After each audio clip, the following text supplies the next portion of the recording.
go as follows. First, the Chief Economic Advisor will give a presentation on the key narratives from the Economic Survey 24-25, followed by question and answer session. Over to Chief Economic Advisor, Sri V. Anant Nageshwaran ji.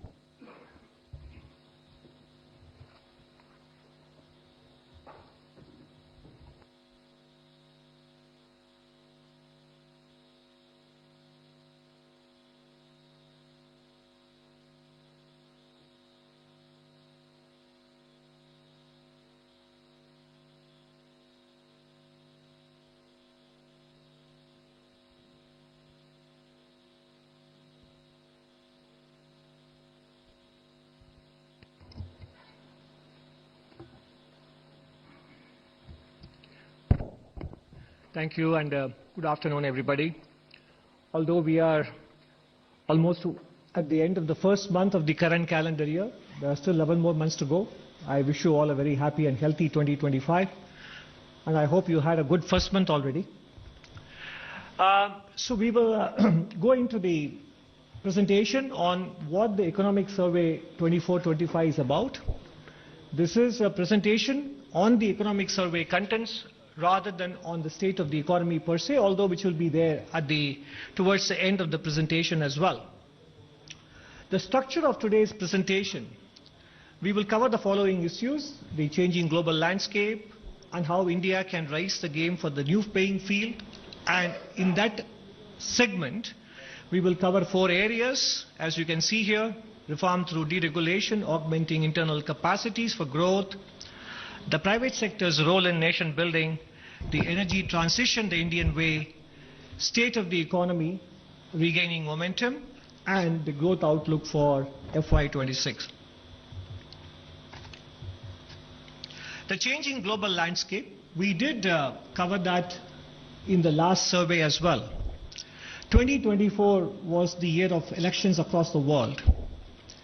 And most of us know that both qualitatively and in terms of quantitative dimensions, the world that existed between 1980 and you can choose the end point, some people would say 2008 or 2012, 16, etc. Roughly about 3 decades was the peak of globalization, hyper-globalization. As you can see in the statistics here, global exports went from 15% plus to 25%. Global FDI flows went from 0.5% of GDP to 3.75% of GDP. Global GDP itself rose 6 times in current prices. Extreme poverty came down because of faster growth in China and India. Internet penetration went from almost nothing to 23% as a share of world population. During this period, applied tariff rates across the world came down and the trade to GDP share went up.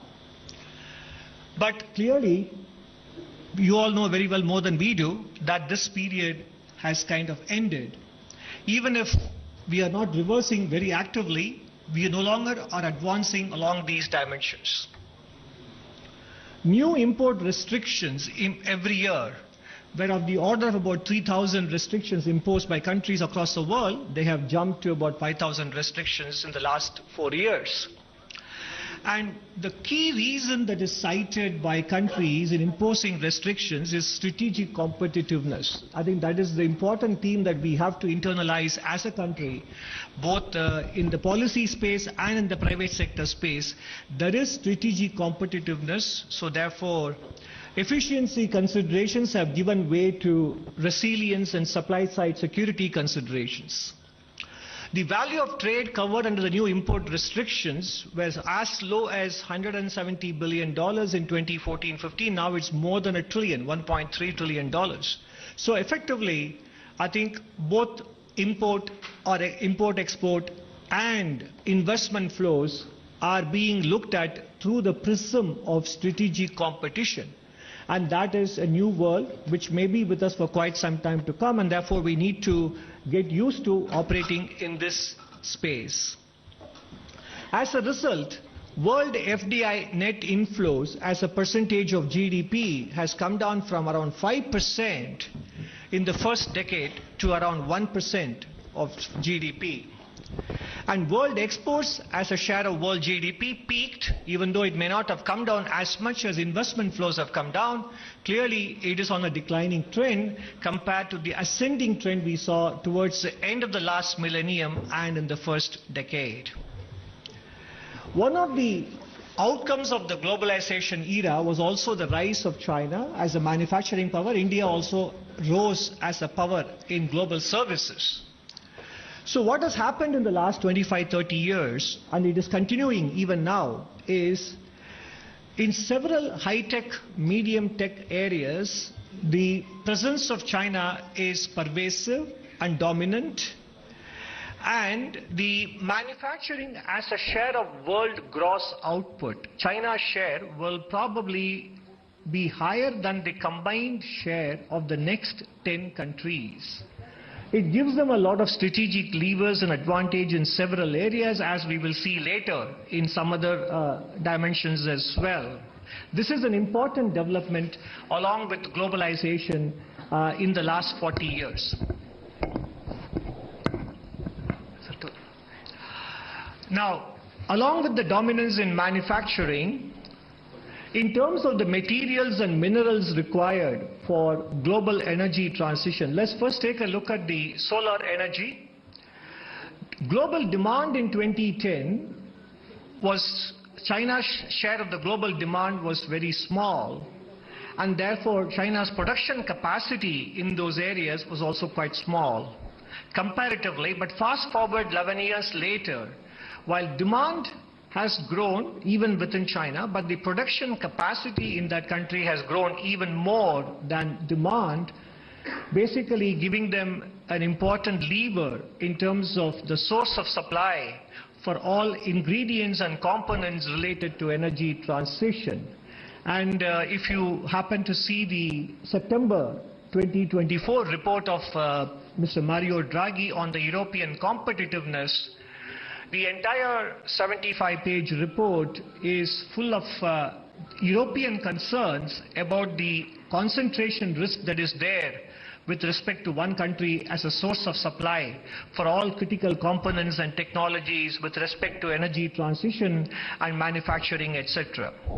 Moving on from solar energy to electric mobility, if you look at the key materials that go into it, copper, lithium, nickel, cobalt, graphite, and the rare earth materials, the dominance, and this is a slide which we have shown you back in July 2024 as well, the dominance of one country is quite clear. And in different stages of production, even if those materials are not mined in one country, the processing happens in a single country, and therefore whether it is the cell components or battery cells, in fact the truth is every single panel, solar panel we install, every single electric vehicle that we produce in this country, naturally the dependence on a single source for supply keeps increasing. So that dependence has to be kept in mind in the pace of transition towards renewable energies and also with respect to electric mobility. So this is the global context, that the era of globalization, faster and larger movement of trade and goods and services and investments is behind us, and there is a huge presence of a single country, a phenomena that we have not seen in a very long time, at least since World War II. So given this, naturally, we have to raise the game for a new playing field. The playing field has changed, and the game has to be rely on domestic drivers of growth. So what are those domestic drivers of growth? That is what is part 2 about. Just to recap, we do have a goal, a legitimate economic and social aspiration to become a developed country by 2047. The last economic survey broke it down into multiple components, generating about 80 lakh jobs per year, increasing our share of manufacturing in GDP, plugging Indian businesses into global value chains, and creating a viable small, medium enterprise sector, which in the German language is called the Mittelstand. Because countries that basically became powerhouses in manufacturing had succeeded in creating a viable small medium enterprise sector. Therefore, our goal with respect to manufacturing is inextricably tied to the success of being able to raise the share of SME enterprises as well. Therefore, what is the action? The action is we have to raise our game on domestic growth. And how do we do that? There are 4 dimensions to it. One is deregulation for growth, augmenting internal capacities for growth, the role of the private sector in nation building, and doing energy transition the Indian way. First, we start with the deregulation for growth. Now, when we talk of deregulation, it is not even big ticket deregulation or dismantling of the licensing era, which happened in 1991 and pursued by governments over the last 30+ years. We are talking about the nuts and bolts or the plumbing of deregulation, which particularly affect enterprises, be they in services or be they in manufacturing, which affect them in terms of the time and the resource bandwidth that they have. And these are related to local level rules, laws, and regulations. So this is the deregulation exercise, which will probably not be a news story in the front pages, but that kind of deregulation at the local and the state government level have to happen pervasively for us not only to boost MSMEs, to boost manufacturing, but also to lift the potential GDP growth in the country. And this applies in the areas of labor and even in the education sector as well. We'll share with you a few examples. These are the areas where I think the regulations that are there today affect the day-to-day activities of businesses that don't have the kind of bandwidth which large enterprises have. Whether it is in land, building and construction, utilities, logistics, and there are sector-specific deregulation areas, and you can see more of them in Chapter 5 and also across other chapters in the economic survey. In general, we are obviously in the presentation, I can't go into all the issues which are there in the chapter. Just to illustrate, compliance costs make it cheaper to run a 150 worker factory than one 300 worker factory, whereas it should be the other way around. Regulations also disproportionately affect small businesses. If you look at the building restrictions, the setbacks to be allowed on all the 4 sides of a building, the floor area ratio restrictions, parking regulations, etc., take away much of the land available at the ground floor level for businesses.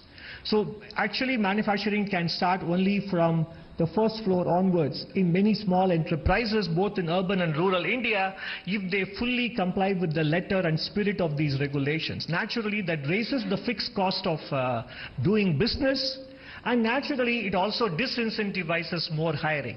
So deregulation is not just about ease of doing business, it is a pathway to employment generation. And naturally, we also know that many states impose a high markup on electricity costs supplied to businesses compared to other non-businesses. And whereas in countries like Vietnam and Bangladesh, particularly in Vietnam, which we look up to, it is the other way around. In terms of being our next important competitive country, they have the opposite problem, which is that the cost of electricity supplied to industries is on the lowest side there compared to what we have in India. And by the way, this is not just a theoretical exercise. We have done, and you will see more of it in Chapter 7, we looked at those states which have progressed a lot on Business Reform Action Plan, and lo and behold, those states have a much higher level of industrial activity. So there is a positive correlation between BRAP and the level of industrial activity that is there in these states. Moving on from industry to employment-related areas where deregulation can be pursued, in general, we do specify the number of hours workers can work daily and weekly. Every country has it. But the problem is we have restriction that this shall be adhered to week after week after week, whereas other countries give flexibility to the enterprises to be able to achieve this over a longer period, 3 months or 6 months. Your overall working hours cannot exceed this. But in a given week, there could be more or less work depending on demand surges. So that flexibility is missing. The same thing with respect to Factories Act on overtime working hours as well. The stipulated overtime hours are lower than competing nations, even though the overtime wages are higher in India on paper. The hours that people can be asked to work overtime is limited, and this is something that the workers and the management can negotiate between themselves depending on order flows and so on and so forth. Moving on to higher education in particular, where I think market forces can play a much better role in ensuring quality outcomes. The University Grants Commission specifies minimum credits for various course categories and in what sequence as well. These aspects could be entrusted to the institutions themselves, and the institutions must remain free to remain flexible with their coursework. This will allow them to adapt to changing market demands, and we should basically trust the faculty and students to find solutions to these problems. These are all areas where we don't have to micromanage, and that is something this is just examples of deregulation we can undertake in industry, employment and education. Moving on to part B of domestic drivers of growth, this is to continue to do the work we have been doing in the last 10 years on augmenting internal capacities for growth. And in July 2024, in agriculture, we devoted a lot of time in both Chapter 5 on the medium-term outlook on how agriculture can be freed in terms of empowering farmers to be able to produce the maximum value and raise productivity.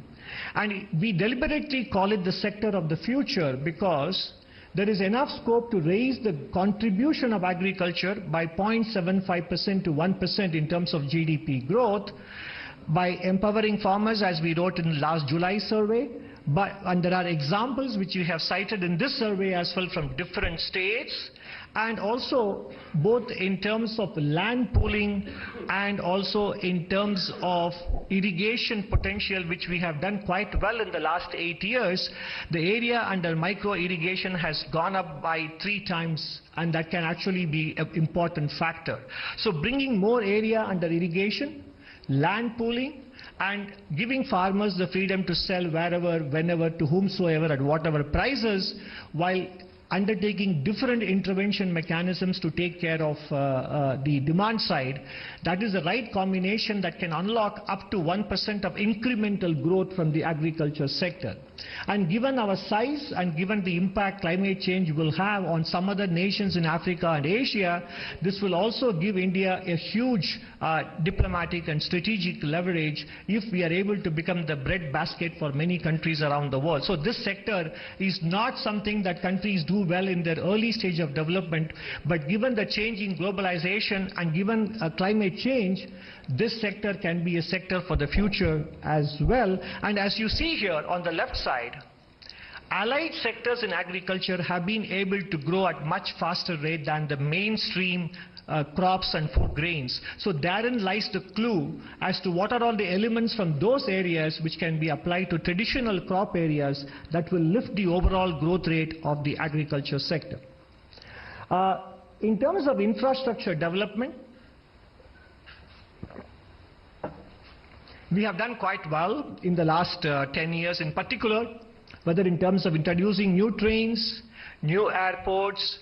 We're contributing to reduced turnaround time in ports, coming down from 48 hours to 30 hours in the last couple of years, and capacity additions in the power sector, falling data cost, and expansion in telecom infrastructure. These are some of the illustrations we have picked up for highlighting here, but there are more details in Chapter 6. We also, last time itself, we wrote about the turnaround logistics costs also have come down in the country, and turnaround time in toll booths, etc., and road transport are all contributing to higher production and distribution efficiency in the country. Particularly with respect to the urban India, cities declared open defecation free have gone from 15% to saturation coverage, and household latrines constructed, public toilets constructed, and waste processed as a percentage of waste generated. There is tangible and substantial progress in many of these dimensions. On the right side, what you see is that PM Awas Yojana urban, and also Amrut in terms of water coverage, 70% tap water and 62% sewage coverage, and also the expansion of metro rail system. The reason we put it up here is that public transportation has to play a much bigger role in our energy transition and energy demand going forward, much more than in fact private mobility solutions, including e-mobility. Public transportation holds the key, and that is why not only we have 1,000 kilometers operational, we have equally another 1,000 kilometers that are underway. So this will, if we can integrate the public transportation network, our carbon emissions and also cleaner air and road congestion, all these dimensions will be addressed by utilizing public transportation infrastructure more efficiently. In terms of rural economy, the Swachh Bharat Mission, 11.8 crore toilets in villages. Mission Amrit Sarovar. Again, if you look at the chapter on in agriculture and in industry, we talk about the importance of rejuvenating water bodies in contributing to the entire community development rather than purely providing water sufficiency. The National Health Mission, Sansad Adarsh Gram Yojana, empowering members of parliament to adopt villages and contributing to village development. Jal Jeevan Mission, 12.2 crore households provided, and Pradhan Mantri Awas Yojana Grameen, 2.7 crore houses completed. Now, in terms of infrastructure, it is not enough to talk only about the physical infrastructure. We have done quite well with respect to at the general government level, not just the union government.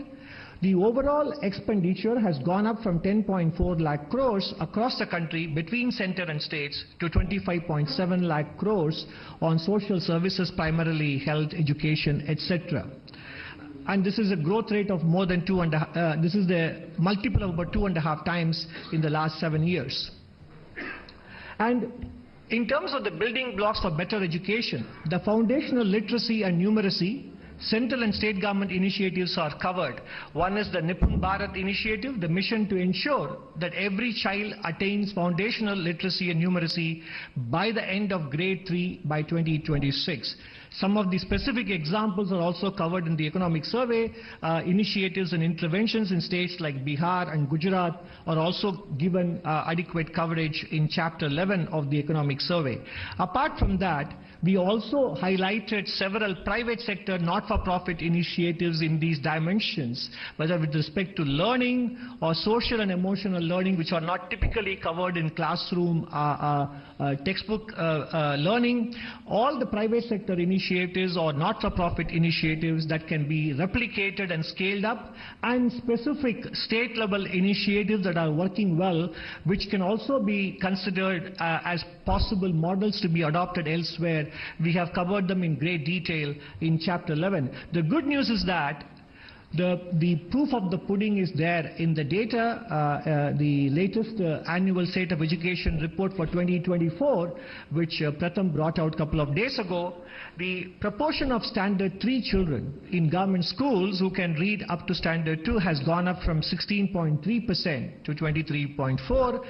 And in middle school, major improvements in basic reading and arithmetic seen in all grades, and the progress at the high school level, more than 75% can do basic digital tasks. And the same report also covers the availability of infrastructure that facilitates learning in the classroom in terms of midday meal being served, drinking water availability, usable toilets, and usable toilets for girls in particular as well. In all these areas, in the last 6 years, there has been noticeable improvement as well. Skilling initiatives found a prominent place in the last budget presented in July, and many of these initiatives, in fact, it looks as if I have to give you a specific glossary for this slide alone in terms of the number of abbreviations that are being used here. CTS stands for Craftsman Training Scheme in Industrial Training Institutes. PMKVY is Pradhan Mantri Kaushal Vikas Yojana, and Jan Shikshan Sansthan is JSS, and NSTI is the National Skill Training Institutes. NAPS stands for National Apprenticeship Promotion Scheme, and NCVET stands for National Council for Vocational Education Training. With this glossary out of the way, now we can look at the statistical landmarks and achievements that we have presented to you here in this slide. So, in terms of Craftsman Training Scheme, 1.24 crore people have enrolled, and in the Kaushal Vikas Yojana, 1.57 crore people trained, etc. I will refrain from reading out all the statistics out here, but the important point is the industry partnership that is coming up in the apprenticeship promotion scheme and in the internship scheme as well. I think last economic survey spoke about the need for academic, industry and government partnership, and this is an example of that in the skilling space as well. Moving on from physical infrastructure, education and skilling to health, the Affordable Medicine and Immunization Program through the Jan Aushadhi Kendras, over 14,000 are operational. Full immunization coverage is happening. Disruptive technologies, including drone technologies, being deployed to provide medicines in remote areas. And also, if you look at the health identity cards, Ayushman Bharat Health IDs, 72.8 crore IDs have been created, and 26.4 crore vaccine doses monitored and administered, and eSanjeevani is serving more than 30 crore patients as well. I'll move on to the next slide. While physical health is clearly manifestly important, what goes beneath the surface in many cases is the importance of mental health, and the Government of India has been cognizant of the importance of maintaining mental health as well. Many initiatives have been taken. The National Mental Health Program, Tele Manas, which provides consultation over the phone, and there was a Mental Health Care Act leading to the setting up of 47 mental health institutes flowing from the National Mental Health Policy in 2014. And in terms of the Mittelstand, which I spoke about as an important lever or important ingredient of manufacturing, in the PLI schemes for white goods, we have covered a box item on the success of the air conditioners with respect to the PLI. The entire value chain for air conditioners manufacturing in the country is now in place. And particularly with respect to white goods, 43% of the new applicants in the scheme are micro, small and medium enterprises. In terms of payment on time to micro businesses and small businesses, number of invoices financed on trades went up from 4.8 lakhs to 41.2 lakhs in FY24 in the last 4 years. That is a nearly 8 times jump in the number of invoices financed through trades. And the amount financed on trades has also gone up from 11,000 crores to 1.4 lakh crores.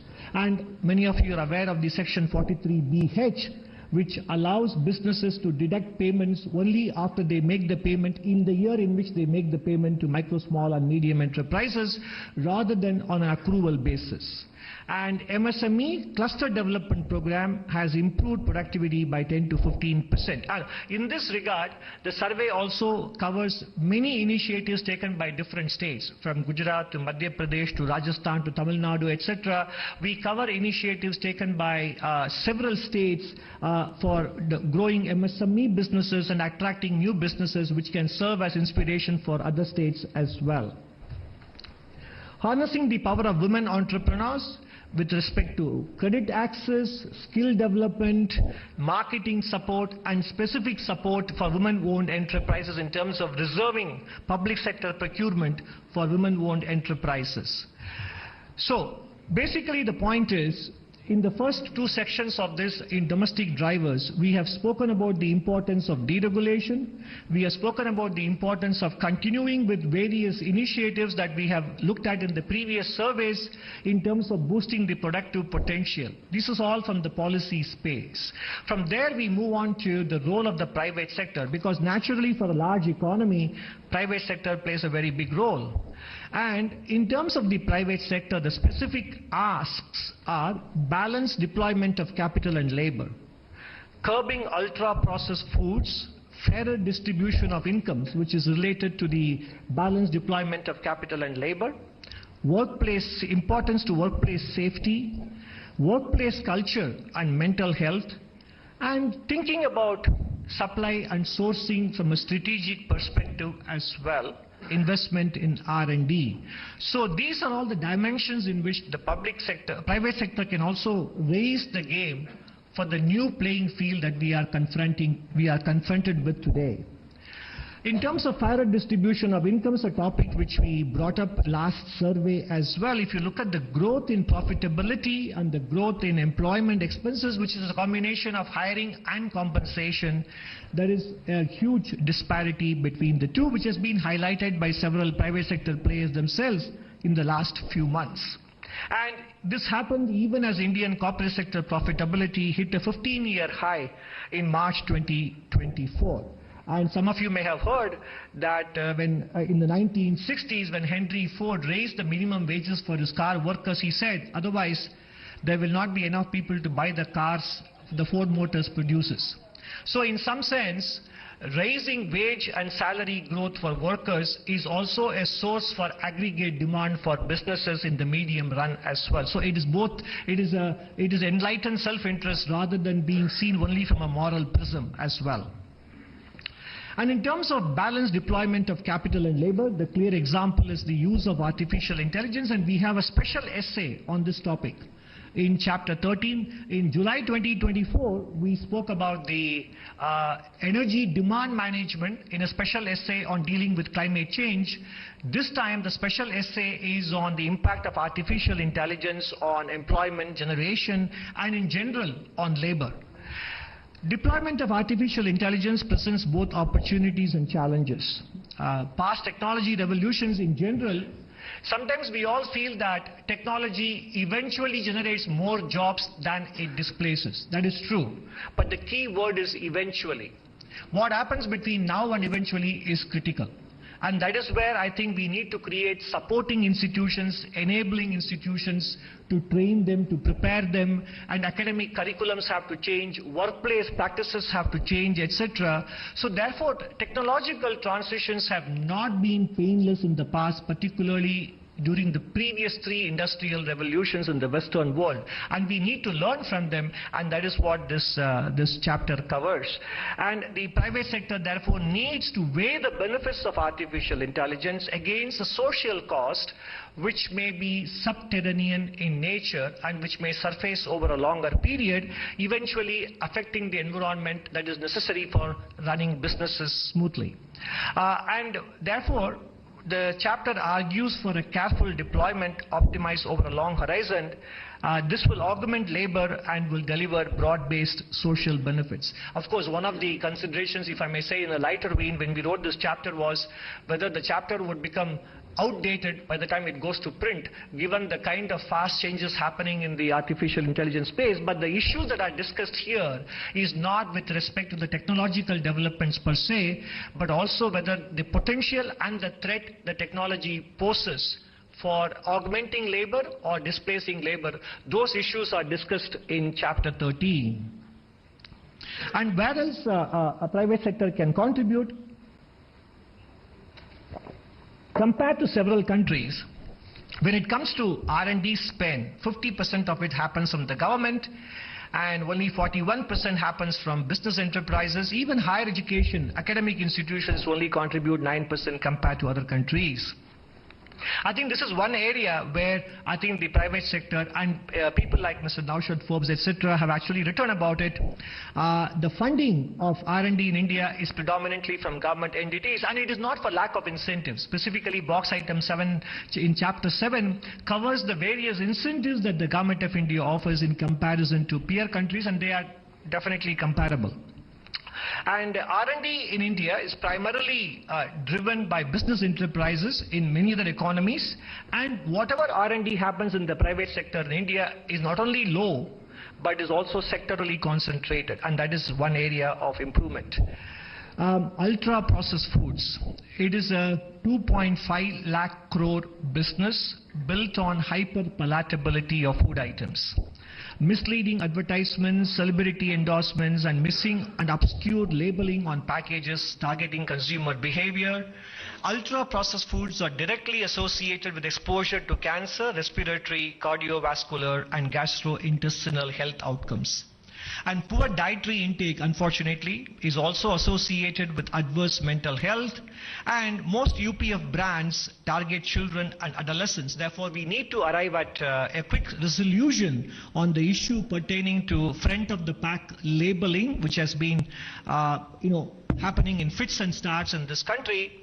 And this is not just purely about consumer information and fair disclosure. It has got long-term implications for realizing our demographic dividend and productivity of our youth. Because we initiated the coverage of mental health in a big way in the last survey, and we continue that in this survey as well, and you can find more of it in chapter 11. 4 particular variables have a big implication for mental health. Those who rarely use smartphones, those who are close to their friends and relatives, and those who basically have social connect and physical activity and who consume healthy foods, they have a very high mental score. But if your consumption of ultra-processed foods is frequent, and if your family closeness is not much, and nor do you have enough free time for yourself out in the open, and if you rarely exercise, then your mental well-being score is very low. It is not a theoretical construct, it is an empirical finding across the world, including in India. And lower mental health naturally has a direct correlation with the number of working days and overall productivity as well. So in general, workplace culture, private sector's attitude towards ultra-processed foods, prioritizing medium term over short term, all these considerations will eventually determine whether India's wanted demographic dividend actually materializes or not. And I think this is a very important issue. Rather than, apart from skilling and education, etc., this is not widely discussed, and we feel this is an important area where private sector can contribute a lot. Energy transition the Indian way, which is the topic in the chapter on climate change and adaptation. A well-known French economist, Jean Pisani-Ferry, in the context of Europe, wrote that there is an impossible trinity of net zero. That is, policy cannot be at the same time fiscally sustainable and the economy is competitive without giving up on net zero ambitions. And that is what we call it, the impossible trinity of net zero. On the right side, between fiscal sustainability, net zero goals, and competitiveness of the economy at any given point in time, only 2 are possible. If you want to pursue net zero and be competitive also in the global economic space, then there has to be a lot of subsidization that has to happen.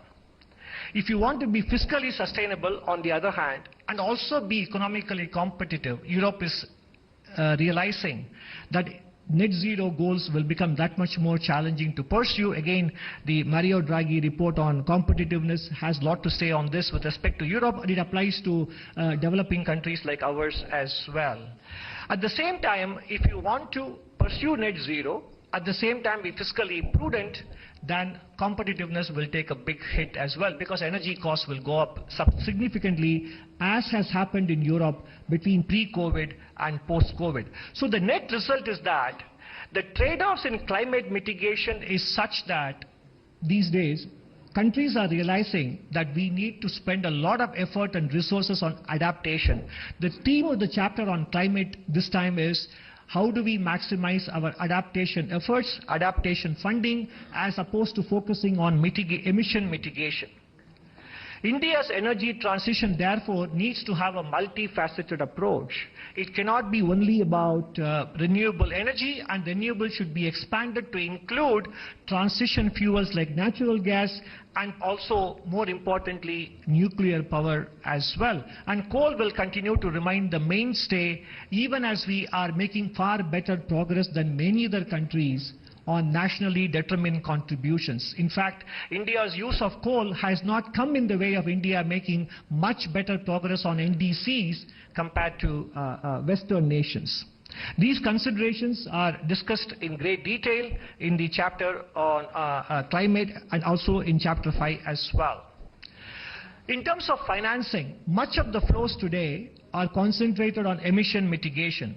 But critically important, given the fact that the greenhouse gases already in the atmosphere will anyway cause global warming and damage to countries' environment, countries need to generate more adaptation financing. In fact, Nobel laureate Thomas Schelling very clearly said, if per capita income growth in the next 40 years compares with the 40 years just before that, vulnerability to climate change should diminish and the resources available for adaptation should be greater.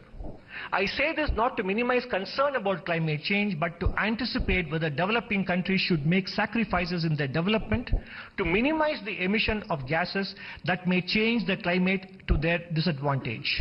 Their best defense against climate change may be their own continued development. Basically, the point is, economic growth and development generates the resources to be able to deal with energy transition and climate change, and therefore, if we have to continue to grow while making energy transition, prioritization should be on adaptation. And apart from the strategic considerations I mentioned earlier in terms of ensuring that we are not affected by the single source concentration risk that many countries, including India, are exposed to. And as we wrote in the last economic survey in chapter 13, the power of collective action, small changes, big impact, has to be also kept in mind.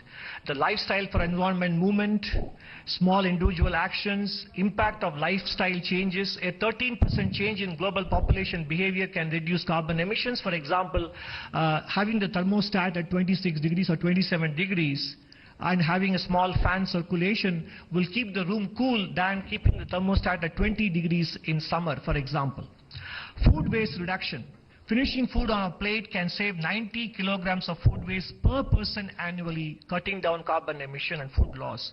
Carpooling and public transportation, which I alluded to earlier, can cut down transport sector emissions. Carpooling can save 380 million liters of fuel daily in India by reducing nearly 8 lakh rides per day. And public transportation, in terms of integrated solutions, is much better than focusing on tailpipe emissions through e-mobility, which also has a strategic angle to it. Recycling power. Recycling 1 ton of newspaper can prevent 25,000 liters of water wastage, contributing to more efficient resource use. Finally, we come to the state of the economy, which is the current. The economy grew 6% in the first half, and second half it is poised to do better. Growth remains close to decadal averages, especially if you look at agricultural sector, gross value added, industry. They all have grown better than the average over the entire period between FY15 and FY24 in FY25. Services sector is almost there, but overall the point is that the pandemic effects have completely now been erased from the trend growth estimates. And you can see that in the different components of expenditure-based GDP. Gross fixed capital formation has improved from 28.2% to more than 30%. And consumption share, private consumption share has gone up from 58.7% to 61.8%. And government expenditure has come down, in fact, from 10.8 to 10.3% compared to FY18. And export share also has gone up from 18.8 in FY18 to an estimated 21.5% in FY25. So basically, compared to the pre-pandemic shares of GDP, there is a good contribution or a better contribution coming from exports and gross fixed capital formation and private consumption as well. And this is what I mentioned in the previous slide. If you look at the overall GVA on the top left, it has caught up with the trend growth, pre-pandemic trend. Agriculture has been above pre-pandemic trend, partly because of the growth in allied services, which I showed you earlier, which is high single-digit growth rates. And industry has now just popped its head above the pre-pandemic trend, bottom left. And with respect to the overall services sector, again, we have caught up with the pre-pandemic trend as well. Inflationary pressures have come down, barring a few items. If you look at the left side, you see the core inflation, core food, consumer food price index, overall core inflation, and the CPI inflation. Core inflation is below 4%. Overall inflation is 5.2%, and the food price inflation index is close to about 8%. But if you remove specific items, then you can see that overall inflation trends are very subdued, and that is what the right side chart confirms for us. Headline inflation is 5%, but excluding tomatoes, onions, and potatoes is about 4%. Excluding pulse and vegetables is below 4% as well. In terms of export growth, while the headline numbers in merchandise exports may appear subdued, if you strip out petroleum and gems and jewelry, the growth is close to 10% between FY24 and FY25 in the first 8 months of the current financial year.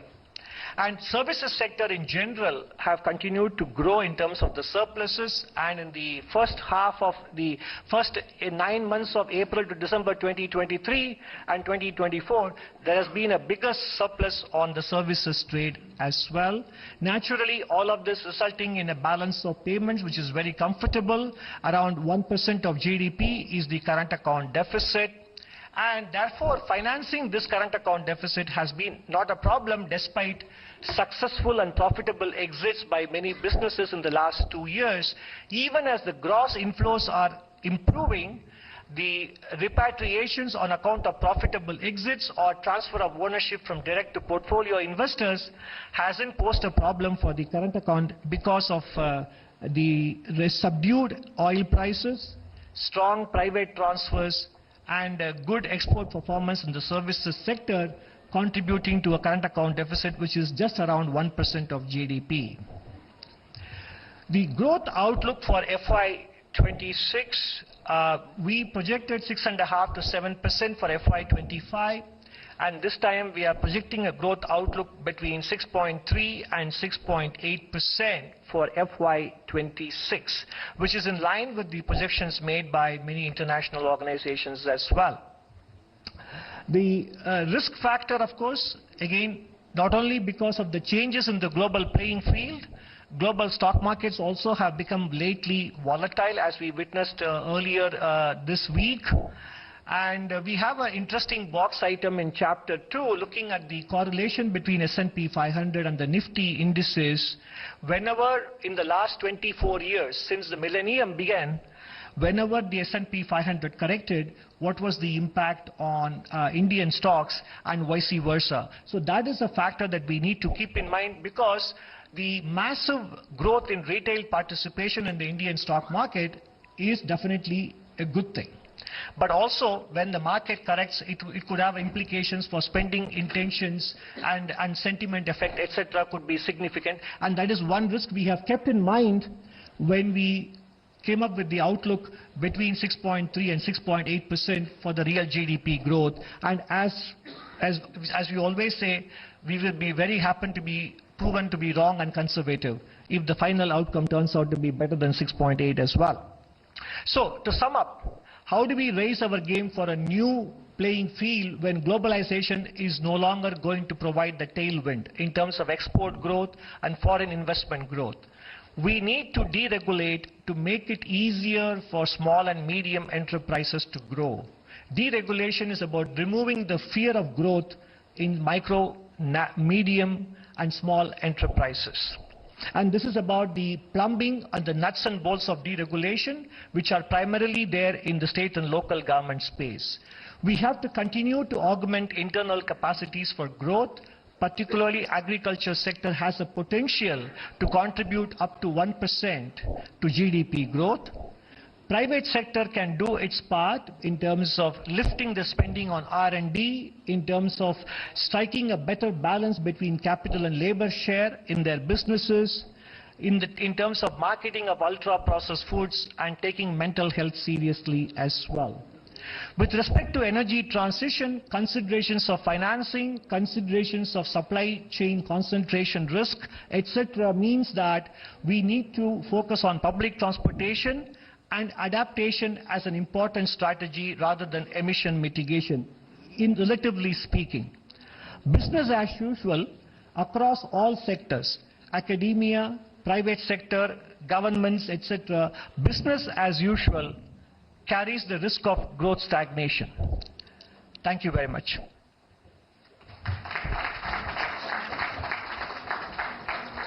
Thank you, sir, for the presentation. Now floor is open for the questions. So starting with 127. Please introduce yourself and your organization's name, and then mic at 127. Hi, sir. Good evening.